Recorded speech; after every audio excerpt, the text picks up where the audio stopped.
Welcome to Family Basics 101. I'm Dr. Bruce McClure, the local minister at the Prince George's Church of Christ, located at 7800 Central Avenue in Landover, Maryland. This week, we will focus on the simple topic, what happens when the conscience is seared? What happens when the conscience is seared? Let's talk first about two or three different types of conscience. The first is a good conscience.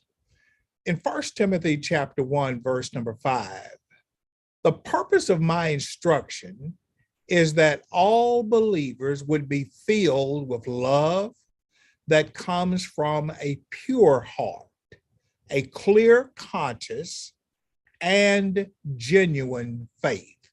1 Timothy 1, verse number 5.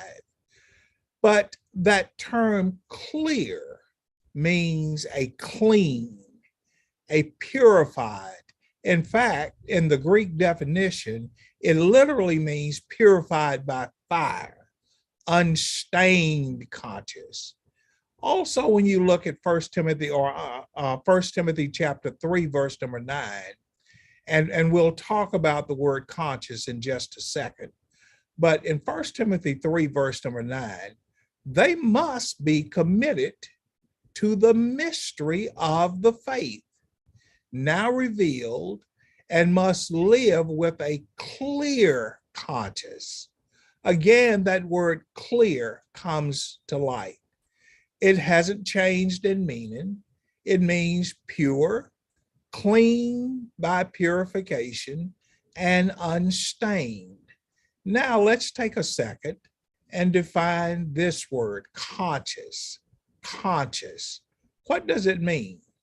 We get our word psyche from this Greek word synesius,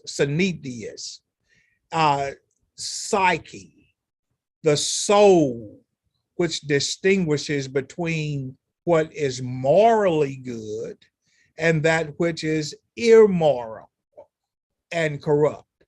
So God puts within each one of us this inside processor, the psyche.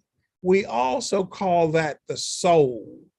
And it is that which distinguishes between what is morally good and that which is immoral and which is corrupt.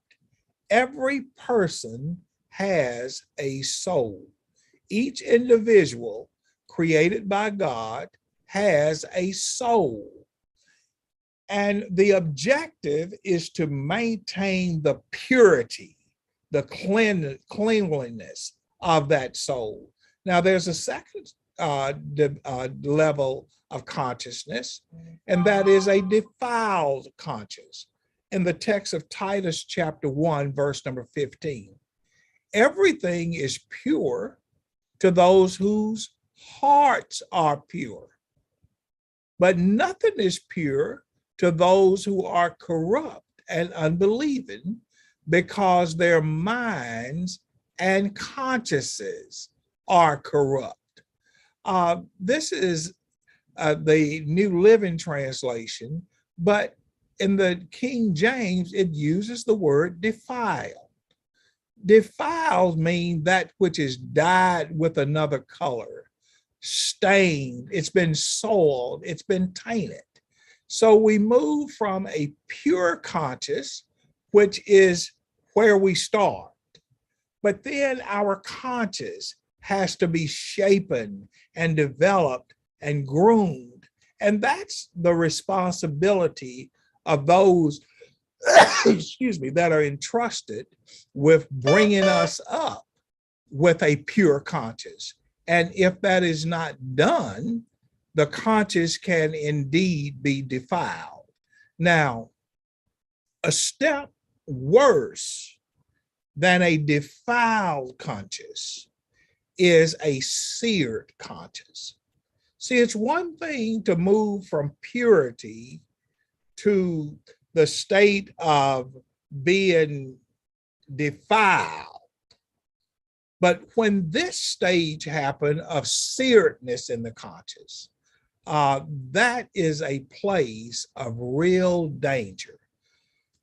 In 1 Timothy 4, verses 1 and 2, now the Spirit speaks expressly that in the latter times some shall depart from the faith, giving heed to seducing spirits, doctrines of devils, speaking lies in hypocrisy, having their conscience seared with a hot iron. This word seared is completely different than defiled.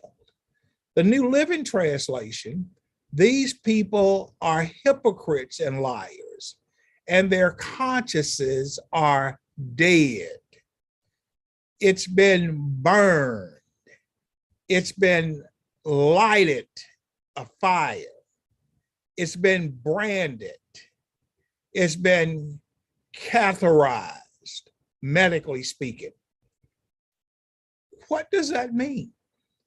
The area that has been impacted was rendered unsensitive to feelings or emotions. Well, what has been impacted? That's the question.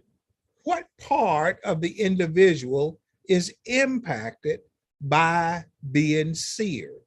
Well, that takes us back to that word psyche again. Remember? The conscious, that is the component that is seared.